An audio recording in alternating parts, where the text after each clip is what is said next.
Góðan daginn, þá það hvernig prófið stofnað og helstu stillingar. Þá ætla ég að setja upp próf og sína helstu stillingarnar. Ég byrja alltaf á login síðunni hjá Inspera og logga mig inn með FG netfanginu mínu og passvorðinu eðlilega. Og ég ætla að fara beint í það að búa til nýtt próf. New test, from scratch.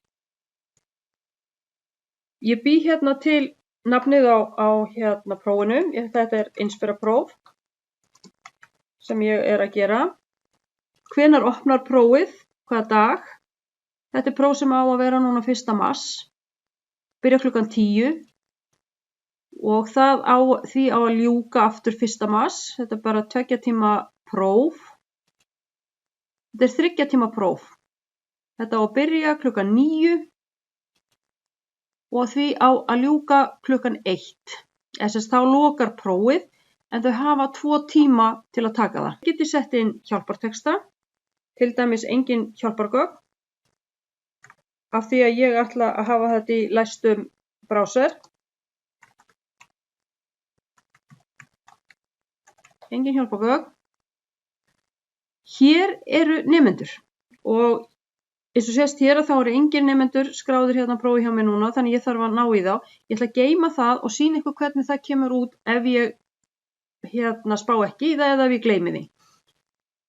Síðan erum við hér með alls konar options hérna, þessu sem heitir General Settings, það er eitthvað sem við þurfum ekkert að spá í. Bara aðeins hérna yfir Security, vegna þess að ef þið eru með þetta í læstum browser, þá verður að haka við hér, Save Exam Browser. Þá sjáum við að hér er lykilorð fyrir þá sem eru að sitja yfir, ef þeir þurfa að hjálpa.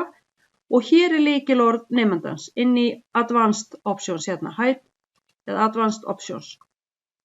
Síðan erum við með ekkert meira í þessum glugga sem við þurfum að spá í, þannig að ég loka honum aftur. Hér er hnappur þar sem að kennari getur notað ef hann vill að nemendur sjáu niðurstöður í lok prófs. Til dæmis ef það er haka við þennan hér, Enable Results Page, að þá sjá nemendur hvaða spurningar þeir gátu svarað og hvaða spurningar eru rangar.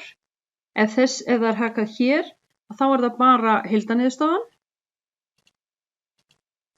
Ef þetta er hins vegar valið, að þá geta þeir séð allt prófið aftur í heilsinni. Og hérna væru þá rétt svör líka. Include correct answers and results page. En við ætlum ekki að hafa neitt af þessu hakað núna. Heldur förum bara beint í spurningarnar sem er þá hérna neðst á síðunni. Þá sjáum við hér er setup. Það er það sem við vorum að gera. Og nú ætla ég að fara í spurningarnar. Og þá get ég annarkvort búið til nýjar eða náð mér úr spurningabankanum. Ég var búin að gera mér hérna 6 question spurningasett sem ég ætla að ná í. Þannig ég ætla að ná í það hér. Spurningarnar mínar, þær eru hérna. Og veistum þær. Að þá koma þær hérna. Hér sé ég hvernig þær líta út. Þannig að næsta sem ég þarf að gera er að skoða stillingarnar og annað í spurningasettinu mínu sem að væru hérna í design. Þá skoða ég hvernig ég ætla að setja þetta upp. Þá koma hérna spurningarnar mínar. Fer í options og nota hér það sem að ég var búin að haka við. Ég get farið hér yfir stillingarnar á spurningarnar mínum. Ég sé að þær eru 4. Ég get gert hérna preview og sé hvernig þetta kemur til með að líta út. Eftir hvernig hérna tæki ég með. Og það er oft sniðugt að gera það. Næst færi ég beint yfir í prófa hvernig ég ætla að meta þetta. Assessment settings. Og þar þarf ég að setja skalan. Og það á að vera 0,0 til 10,0 til þess að fá það rétt. Það þarf ekkert að spá í þessu hérna threshold. Þannig ég fer bara beint yfir í confirm. Renni yfir hérna stillingarnar sem ég er með. Að ég er með þetta eiga að vera 120 mínútur. Já, þetta átti að vera standa yfir í 2 tíma. Byrja hér og enda hér. Og ég er með spurningasett sem er þetta. Það með ekki vera negin hjálpargögn. Og ég tel mig vera tilbúna þannig að nú fer ég bara beint og activate test til þess að koma því á stað. Og þá segir hún prófi verður sýnilegt og allt það og þeir geta tekið það og ég geri aftur activate test og þá fæ ég þessi skilaboð.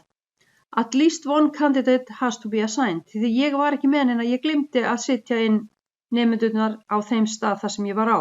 Þannig ég þarf að fara tilbaka og í setupið og stilla inn nemendurnar hérna.